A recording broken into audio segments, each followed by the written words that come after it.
Good morning दोस्तों, आप लोगों का स्वागत है आपका यूट्यूब चैनल क्रेज क्लासेस में। आज हम लोग देखने वाले हैं कक्षा 12 का, जो कि मॉडल पेपर 2023 का है ना। इसमें सब्जेक्टिव क्वेश्चन के साथ साथ आपका दिया गया है ऑब्जेक्टिव भी क्वेश्चन। क्या दिया गया है आपका? P/Q भी दिया गया है, जो कि एग्जाम की दृष्टि से वेरी मस्ट इम्पोर्टेंट क्वेश्चन है।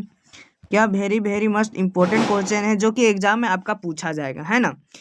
तो अगर आप लोग हमारे चैनल पर नए हैं तो चैनल को लाइक कीजिए, चैनल को सब्सक्राइब कीजिए और अपने दोस्तों के पास शेयर जरूर कीजिए। तो चलिए हम लोग क्वेश्चन की ओर बढ़ते हैं। यहाँ पे पहला नंबर प्रश्न क्या बोला है?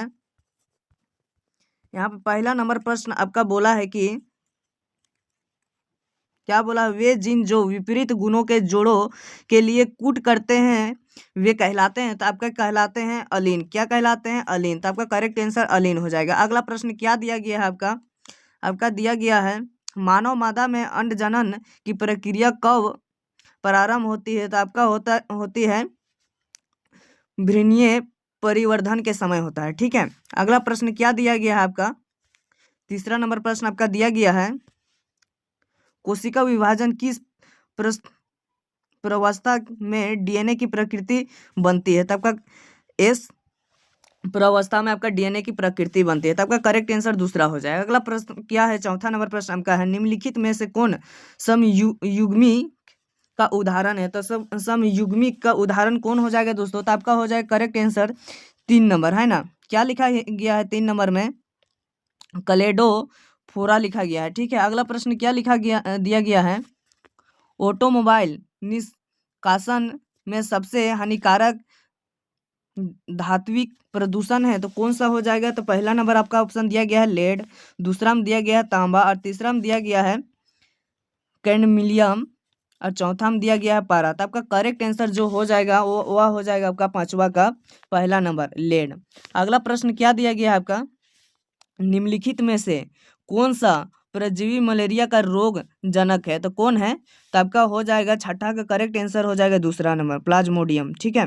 अगला प्रश्न क्या दिया गया है? 7वां नंबर प्रश्न डार्विन का सिद्धांत आधारित है।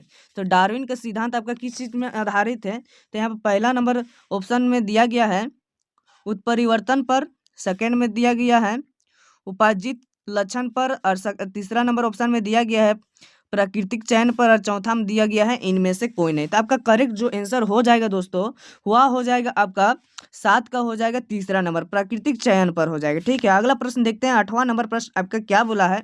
जल कृषि एवं मत्स्य पालन के द्वारा हम पादपों तथा जंतुओं के उत्पादन को बढ़ाते हैं। तो इसका पहला नंबर ऑप्शन में दिया गया लवण एवं अलवण जलीय दोनों के।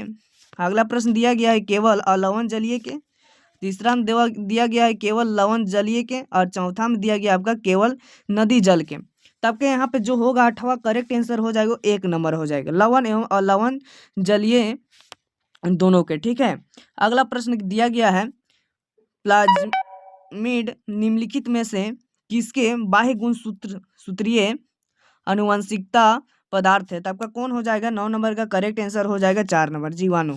ठीक है। अगला प्रश्न देखते हैं 10वां नंबर प्रश्न जब एक जीवधारी किसी अन्य जीवधारी को नुकसान पहुंचाए बिना लाभ हो विनती होता है तो वह क्या कहलाता है? तो क्या कहलाता है वह आपका? तो आपका 10 नंबर का हो जाएगा करेक्ट आंसर पहला नंबर संभोजित जीता कहलाता है। क्या कहलाता है? संभोजिता। अगला प्रश्न दिया गया है 11 नंबर में आपका क्या दिया गया है? आपका 11 नंबर ने अमृत बीजियों में बनने वाला प्राथमिक भ्रूण पोषण केंद्र कौन होता है? तो आपका कौन होता है? तो आपका 11 नंबर का हो जाएगा पहला नंबर ऑप्शन करेक्ट हो जाएगा अनुगीत हो जाएगा, है ना। अगला प्रश्न देखते हैं 12 नंबर में रियो डी जेनरियो में 1992 में हुए पृथ्वी शिखर सम्मेलन कब का संबंध है बोला है? तो किससे संबंध है दोस्तों? तो आपका हो जाएगा 12 नंबर का करेक्ट जो आंसर हो जाएगा दोस्तों वह हो जाएगा आपका पहला नंबर। ठीक है। क्या लिखा गया है? जैव विविधता के संरक्षण से। अगला प्रश्न क्वेश्चन ऑप्शन में जलीय जीवों के बचाव दिया गया है और तीसरा में दिया गया है प्राकृतिक संसाधन के सर्वेक्षण से और चौथा नंबर आपका ऑप्शन में दिया गया मृदा की उर्वरता से। तो आपका करेक्ट जो आंसर हो जाएगा वो पहला नंबर ऑप्शन हो जाएगा। ठीक है, अगला प्रश्न देखते हैं जो कि 13 नंबर प्रश्न है दोस्तों। निम्नलिखित में से कौन सा रसायन मुख्य गर्भ निरोधक गोली का एक अवयव है? क्या बोला है क्वेश्चन आपका, कौन सा ऐसा रसायन मुख्य गर्भ निरोधक मतलब गर्भ को रोकने में गोली एक आवश्यक है? तो आपका हो जाएगा 13 का करेक्ट आंसर जो हो जाएगा वो 3 नंबर हो जाएगा, है ना। अगला प्रश्न देखते हैं 14 नंबर में।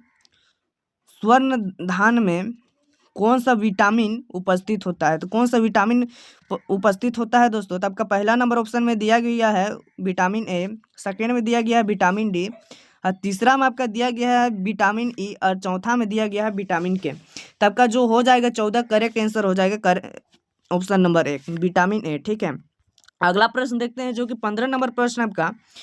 एक आहार श्रृंखला में शाकाहारी होती है तो क्या होती है दोस्तों? शाकाहारी क्या होती है? तो आपका हो जाएगा 15 का करेक्ट आंसर प्राथमिक उपभोक्ता, है ना। अगला प्रश्न दिया गया है निम्नलिखित में से कौन एक क्या बोला, निम्नलिखित में से कौन एक नाइट्रोजन स्थिरीकरण करने वाले जीव नहीं है? तो कौन नहीं है दोस्तों? तो आपका हो जाएगा 16 नंबर का पहला ऑप्शन सही हो जाएगा। क्या लिखा गया है पहला ऑप्शन में? पैरामीशियम। ठीक है, अगला प्रश्न देखते हैं 17 नंबर प्रश्न में। वे जीव जिनमें भ्रूणीय परिवर्धन मादा शरीर के अंदर संपत्र होता है कहलाते हैं? तो क्या कहलाते हैं दोस्तों? तो आपका 17 करेक्ट आंसर हो जाएगा 2 नंबर सजीव प्रजक कहलाते हैं। ठीक है, जिसे क्या बोलते हैं? जरायुज बोलते हैं। अगला प्रश्न दिया गया 18 नंबर। एक द्विसंकर संकरण का लक्षण प्ररूपी अनुपात है, तो आपका कौन हो जाएगा? आपका यहाँ का 18 नंबर का करेक्ट आंसर हो जाएगा आपका 4 नंबर 9:3:3:1 हो जाएगा। ठीक है, अगला प्रश्न देखते हैं जो कि 19 नंबर प्रश्न है। गेहूं का क्या लिखा गया है? गेहूं का हिमगिरी किस्म किस रंग रोग के प्रतिरोधक होता है बोला है? ठीक है, तो आपका करेक्ट आंसर हो जाएगा 19 का हो जाएगा करेक्ट आंसर आपका पहला नंबर ऑप्शन पर्ण तथा धारी कीट। ठीक है, अगला प्रश्न देखते हैं 20 नंबर। केंद्रीय प्रदूषण नियंत्रण बोर्ड के अनुसार क्या बोला है? केंद्रीय प्रदूषण नियंत्रण बोर्ड के अनुसार किस व्यास के आकार के कणिकीय पदार्थ मानव स्वास्थ्य के लिए नुकसानदेह है? तो कौन हो जाएगा आपका दोस्तों? यहाँ पे 20 नंबर का करेक्ट आंसर हो जाएगा आपका 4 नंबर 2.5 या कम। ठीक है, अगला प्रश्न देखते हैं 21 नंबर में। क्या लिखा गया है? निएंडरथल मानव के मस्तिष्क की क्षमता थी तो कितनी थी? जो निएंडरथल मानव थे उनकी मस्तिष्क की क्षमता कितनी थी? तो कितनी थी दोस्तों? तो हम लोग क्या पढ़े हैं, तो क्या जानते हैं हम लोग? 21 का हो जाएगा आपका 3 नंबर 1400 सीसी। ठीक है, अगला प्रश्न देखते हैं 22 नंबर। ठीक है, क्या दिया गया है? रेड डाटा बुक निम्नलिखित में से किसके आंकड़े संकलित करता है? तो किसके आंकड़े संकलित करता है दोस्तों? तो आपका हो जाएगा 22 का 3 number correct answer. 23 number question क्या बोला है? आवर्त चक्र के किस दिन क्या बोला है? आर्तव चक्र के किस दिन अंडो तस्कर संपन्न होती है? तो किस दिन होती है दोस्तों? तो आपका करेक्ट आंसर जो हो जाएगा 23 का, तो वह हो जाएगा 4 नंबर 12 से 16 दिन। ठीक है, अगला प्रश्न देखते हैं 14 नंबर। वह प्रक्रिया जिसके द्वारा डीएनए से आरएनए का निर्माण होता है कहलाता है? तो क्या कहलाता है? तो आपका क्या कहलाता है? वह कहलाता है आपका अनुलेखन कहलाता है। ठीक है, अगला देखते हैं 25 नंबर प्रश्न क्या बोला है? किण्वन की प्रक्रिया में कार्बोहाइड्रेट के टूटने से कौन से पदार्थ उत्पन्न होता है? तो किण्वन के टूटने से कौन सा पदार्थ उत्पन्न होता है दोस्तों? तो वह आपका होता है इथेनॉल एवं कार्बोहाइड्रेट होता है। ठीक है, कार्बन हाइड्रेट। अगला प्रश्न देखते हैं 26 नंबर। निम्नलिखित में से कौन एक लौकिक संवाहक है? तो कौन है आपका? तो वह हो जाएगा आपका 26 का पहला नंबर हो जाएगा करेक्ट ऑप्शन। ठीक है, प्लाज्मिड हो जाएगा। ठीक है, अगला प्रश्न देखते हैं जो 27 नंबर में दिया गया है। निम्नलिखित में से कौन परितंत्र का प्रमुख अजैव घटक नहीं है? तो कौन नहीं है? तो यह आपका हो जाएगा 29 का। 27 का क्या हो जाएगा आपका? 4 नंबर हो जाएगा मृदा। अगला प्रश्न में देखते हैं 28 नंबर प्रश्न क्या बोला है? निम्नलिखित में से कौन आभासी फसल का उदाहरण है? तो आभासी फसल का उदाहरण आपका है, तो पहला नंबर ऑप्शन में दिया गया आम, सेकेंड में दिया गया सेब, और तीसरा में दिया गया टमाटर, और चौथा में दिया गया है कीवी। तो आपका जो हो जाएगा करेक्ट आंसर 28 को वह हो जाएगा दूसरा नंबर सेब। ठीक है, अगला प्रश्न देखते हैं क्या बोला है? इंटरफेरोन के द्वारा स्रावित होता है, तो क्या होता है स्रावित दोस्तों? तो इसका हो जाएगा करेक्ट आंसर आपका 29 का हो जाएगा पहला नंबर विषाणु संक्रमित कोशिकाएं। ठीक है, अगला प्रश्न क्या दिया गया है 30 नंबर में? वह जीव जिसे बीटी जीन प्राप्त किया जाता है कहलाता है, तो क्या कहलाता है वह? तो हम लोग क्या जानते हैं? तो वह हो जाएगा आपका करेक्ट आंसर 2 नंबर बेसिलस यूरिनजिएसिस कहलाता है। ठीक है, अगला प्रश्न देखते हैं 31 नंबर। एक पोषी स्तर से अगले पोषी स्तर में स्थानांतरण होने वाली ऊर्जा की मात्रा है, तो क्या है? तो आपका ऊर्जा का मात्रा हो जाएगा 10%। ठीक है, अगला प्रश्न देखते हैं जो कि 32 नंबर प्रश्न है दोस्तों। क्या दिया गया है? एमिनियोस्टिटिस के द्वारा निम्नलिखित में से किस की जांच की जाती है? तो किसकी जांच की जाती है दोस्तों? तो आपका हो जाएगा 32 का 4 नंबर करेक्ट आंसर इनमें से सभी। ठीक है, अगला प्रश्न देखते हैं जो 33 नंबर प्रश्न है। 21वें गुणसूत्र के निसूत्रता से कौन सा अनुवांशिक विकास उत्पन्न होता है? तो कौन सा अनुवांशिक विकास उत्पन्न होता है दोस्तों? तो वह होता है आपका डाउन सिंड्रोम का होता है। किसका होता है? डाउन सिंड्रोम का होता है। अगला प्रश्न देखते हैं 34 नंबर। एक डीएनए अणु में कौन सा नाइट्रोजन क्षार अनुपस्थित रहता है? तो कौन सा अणु नाइट्रोजनी क्षार उपस्थित होता है दोस्तों? तो वह होता है आपका यूरासिल होता है। ठीक है, अगला प्रश्न देखते हैं। एक प्राथमिक अंडक से बनने वाले अंडाणुओं की संख्या है, तो यह क्या है दोस्तों? यह है आपका 35 का हो जाएगा आपका। ऑप्शन में क्या क्या दिया गया? पहला ऑप्शन में 1 दिया गया है, दूसरा में 2, तीसरा में 3 और चौथा में 4। तो आपका क्वेश्चन क्या था? एक प्राथमिक अंडक से बनने वाले अणुओं की संख्या है, तो वह है आपका 35 का 4 नंबर 4 हो जाएगा करेक्ट आंसर। ठीक है, अगला देखते हैं जो कि आपका सब्जेक्टिव प्रश्न है। क्या है? सब्जेक्टिव प्रश्न है जो कि एग्जाम की दृष्टि से वेरी वेरी इंपॉर्टेंट क्वेश्चन है ना। तो चलिए हम लोग क्वेश्चन की ओर बढ़ते हैं। क्वेश्चन क्या बोला है? क्या बोला है? पहला सब्जेक्टिव प्रश्न है जो कि बायोलॉजी का है। क्या बोला है? मानव नर के द्वारा स्रावित किए जाने वाले एक लिंग हार्मोन का नाम लिखिए। तो क्या होता है उसका उस लिंग का नाम? तो उस लिंग का नाम होता है टेस्टोस्टेरोन। अगला प्रश्न देखते हैं 2 नंबर में। अनुकूली विकिरण का एक उदाहरण है, तो अनुकूली विकिरण का एक उदाहरण क्या है आपका दोस्तों? तो उसका हो जाएगा आंसर आपका डार्विन के फिंच पक्षी हो जाएगा इसका करेक्ट आंसर, है ना। अगला प्रश्न क्या बोला है? तीसरा नंबर प्रश्न। मानव कल्याण में उपयोग में आने वाले 2 सूक्ष्म जीवों के नाम लिखिए। तो कौन कौन है दोस्तों? आपका लैक्टोबैसिलस और ईस्ट। ठीक है, अगला प्रश्न है भारत के 2 जैव विविधता हॉटस्पॉट के नाम लिखिए।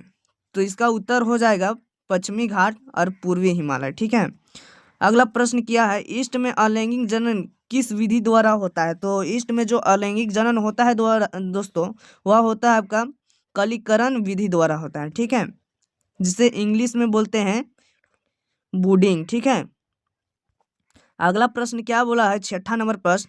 गुणसूत्रीय विकास क्या है? तो क्या जानते हैं हम लोग दोस्तों? तो जो गुणसूत्रीय विकास होता है, गुणसूत्र की संख्या या संरचना में असमानता के कारण उत्पन्न विकार को गुणसूत्रीय विकार कहते हैं। ठीक है, अगला प्रश्न क्या बोला है? लाइकेन क्या है? लाइकेन क्या है? तो लाइकेन कैसवाल और कवक के बीच पाए जाने वाले सजीवी घटक है। ठीक है, अगला दिया गया है खंड बी जो लघु उत्तरीय प्रश्न है ना। क्या बोला है 8वां नंबर प्रश्न, परागन को परिभाषित करें तथा वायु द्वारा परागित होने वाले पुष्पों के लक्षण लिखे बोला है। ठीक है, तो इसका उत्तर हो जाएगा, परागन की परिभाषा है पुकेसर से परागकणों का वर्तिकाग्र तक स्थानांतरण परागन कहलाता है। ठीक है, अगला क्या है, वायु परागित पुष्पों के लक्षण, फूल छोटे और आकृतिहीन होते हैं। ठीक है, परागकण हल्के एवं अधिक संख्या में होते हैं। तीसरा हो जाएगा आपका पॉइंट, पुष्पों में गंध और मधु नहीं होती। अगला क्या है चौथा नंबर में, वर्तिक्राग बड़ा और पंखदार छोटा होता है। ठीक है, क्या होता है, पंखदार होता है। अगला प्रश्न क्या है, समजात एवं अनुरूप अंगों में अंतर स्पष्ट करें। क्या बोला है, समजात और अनुरूप अंगों में अंतर स्पष्ट करें। तो इसका आंसर हो जाएगा उत्तर दोस्तों समजात और एक तरफ अनुरूप अंग। तो संरचना समान होती है समजात अंग का, और जो अनुरूप होता है वह संरचना भिन्न भिन्न होती है। ठीक है, अगला क्या है, कार्य भिन्न हो सकता है लेकिन अनुरूप में कार्य समान होती है। ठीक है, समान उत्पत्ति होती है और उत्पत्ति भिन्न भिन्न होती है। क्या, जो अनुरूप होता है उसका उत्पत्ति भिन्न भिन्न होता है। ठीक है, उदाहरण मनुष्य का हाथ और चमगादड़ का पंख। ठीक है, और उदाहरण में है पक्षी का पंख। ठीक है, यही हो जाएगा समजात अंग और अनुरूप अंग में अंतर। अगला प्रश्न क्या बोला है, बायोगैस क्या है, बायोगैस के उत्पादन में सूक्ष्म जीव कैसे महत्वपूर्ण भूमिका निभाती है। तो बायोगैस एक ज्वलनशील गैस है जो गोबर, कृषि अपशिष्ट और जैविक कचरे के अपघटन से बनती है। इसमें मुख्य रूप से मीथेन, CH4, कार्बन डाइऑक्साइड और जिसे कि CO2 से दर्शाते हैं, और थोड़ी मात्रा में हाइड्रोजन सल्फाइड होती है। ठीक है, बायोगैस उत्पादन में सूक्ष्म जीवों की भूमिका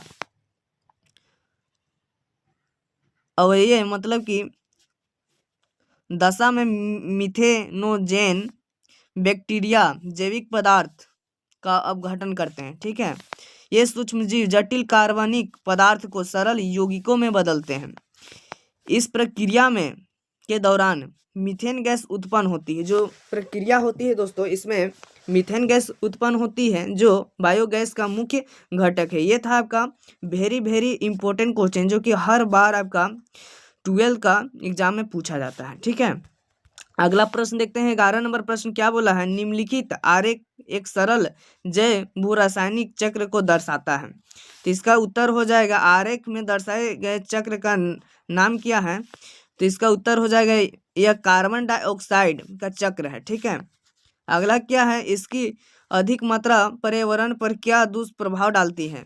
तो कार्बन डाइऑक्साइड के अधिक मात्रा से ग्रीन हाउस प्रभाव बढ़ता है, जिससे वैश्विक तापमान, जलवायु परिवर्तन, हिमनों का पिघलना जैसे दुष्प्रभाव होते हैं। ठीक है, अगला प्रश्न दिया गया है जो कि तीसरा नंबर टॉपिक है दोस्तों।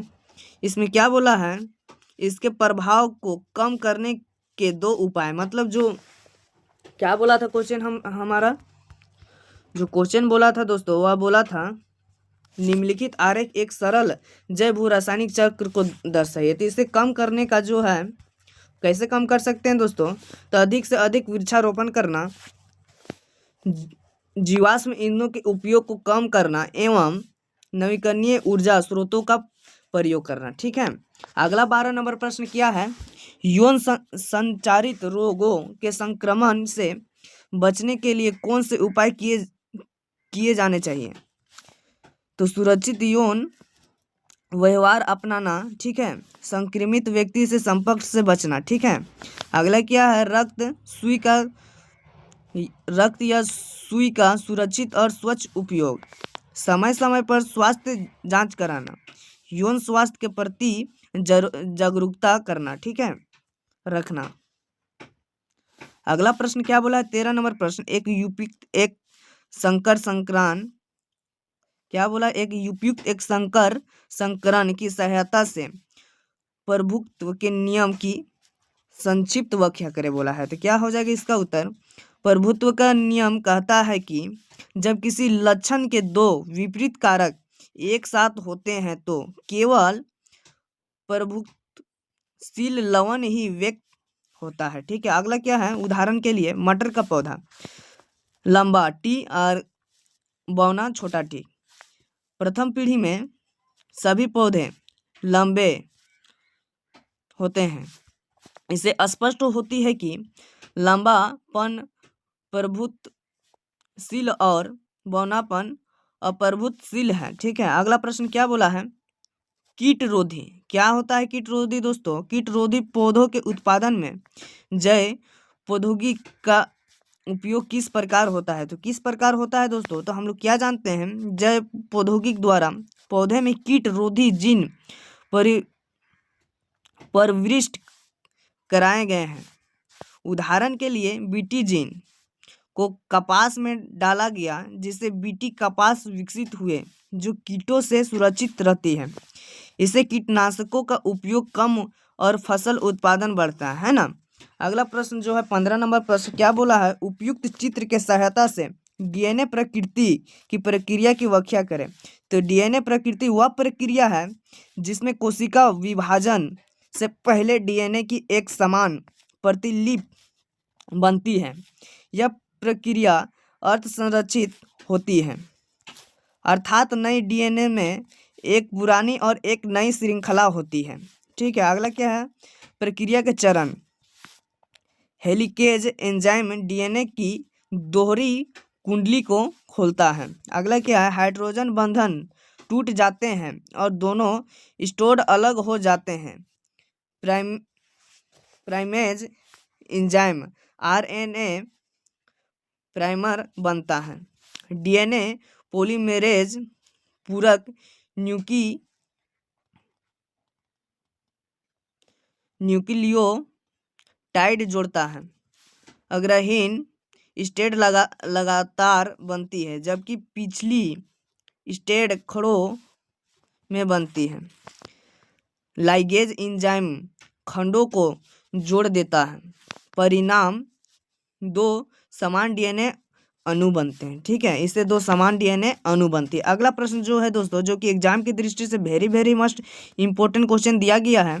क्या बोला है क्वेश्चन, मानव में शुक्राणु जनन की प्रक्रिया की व्याख्या करें। क्या बोला है, शुक्राणु जनन की प्रक्रिया की व्याख्या करने बोला है। तो शुक्राणु जनन वह प्रक्रिया है जिसमें वृषण में शुक्राणुओं का निर्माण होता है।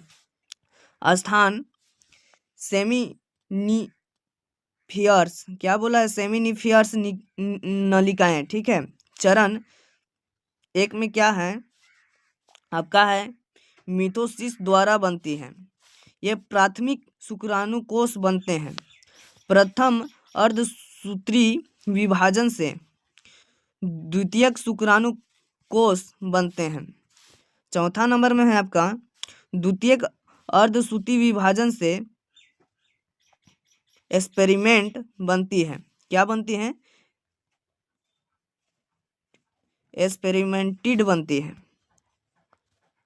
अगला क्या, एक्सपेरिमेंटेड परिपक्व होकर शुक्राणु बनते हैं। इसे हार्मोन टेस्टोस्टेरोन एफएसएच और एलएच कहते हैं। ठीक है, अगला है 17 नंबर प्रश्न आपका, प्रतिरक्षा क्या है। प्रतिरक्षा क्या है दोस्तों, प्रतिरक्षा के विभिन्न प्रकारों की व्याख्या करे बोला है। ठीक है, तो इसका उत्तर हो जाएगा आपका, प्रतिरक्षा शरीर की वह क्षमता है जिससे वह रोगजनकों से रक्षा करता है।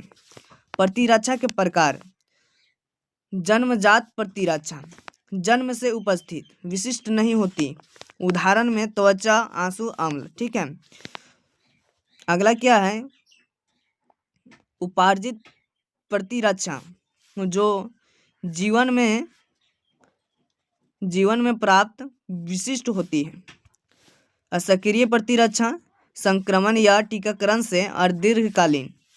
निष्क्रिय प्रतिरक्षा तो वह होता है माता से शिशु को अल्पकालिक। 18 नंबर आपका प्रश्न बोला है, पुनः संयोजक डीएनए प्रौद्योगिकी के विभिन्न साधनों की चर्चा करें बोला है। ठीक है, तो कौन कौन है इसके विभिन्न साधनों दोस्तों? तो पुनः संयोजन डीएनए तकनीक में निम्न साधनों का प्रयोग होता है। तो कौन कौन होता है? प्रतिबंध इंजाइम से डीएनए काटते हैं, डीएनए लाइगेज डीएनए जोड़ता है, वेक्टर जीन को ले जाने वाला। ठीक है, और होस्ट कोशिकाएं जैसे इस ई कोली। ठीक है, और डीएनए पोली मर्जे जो होता है डीएनए निर्माण में सहायक। ठीक है, उपयोग इंसुलिन हार्मोन टीके उत्पादन में। अब 19 नंबर प्रश्न दिया गया है दोस्तों, जो कि आखिरी प्रश्न है बायोलॉजी का सब्जेक्टिव प्रश्न, जो कि एग्जाम की दृष्टि से यह very very must important question है, इसे आप याद कर लीजिएगा, है ना। तो क्वेश्चन क्या बोला है? वायु प्रदूषण क्या है? हमारे पर्यावरण पर वायु प्रदूषण का क्या प्रभाव पड़ता है? वायु प्रदूषण को कैसे कम किया जा सकता है? तो कैसे कम किया जा सकता है दोस्तों? वायु प्रदूषण वायुमंडल में हानिकारक गैसों और कणों की अधिकता को कहते हैं। ठीक है, प्रभाव श्वसन रोग में वैश्विक तापन, अम्लीय वर्षा, ओजोन परत क्षति, और पौधों व जल में दुष्प्रभाव। नियंत्रण उपाय वृक्षारोपण, स्वच्छ ईंधन का उपयोग, वाहनों का सीमित प्रयोग, उपयोग में फिल्टर और नवीकरणीय ऊर्जा का प्रयोग। तो ये था आपका बायोलॉजी का, जिसमें था 35 P/Q था, है ना। और 19 जो प्रश्न था दोस्तों वह सब्जेक्टिव प्रश्न दिया गया था, है ना, जो कि एग्जाम का दृष्टि से वेरी वेरी इंपॉर्टेंट क्वेश्चन है, जो कि क्लास 12 के लिए था, है ना, जो कि 2023 का मॉडल पेपर था, है ना। तो यहाँ पे जितने भी प्रश्न हैं दोस्तों आप लोग इसको याद कर लीजिए, क्योंकि आपका एग्जाम में ऐसे ही प्रश्न आने वाले हैं, है ना। फिर से मिलेंगे इससे और इससे बेहतरीन टॉपिक के साथ अगले क्लास में। जय हिंद, जय भारत।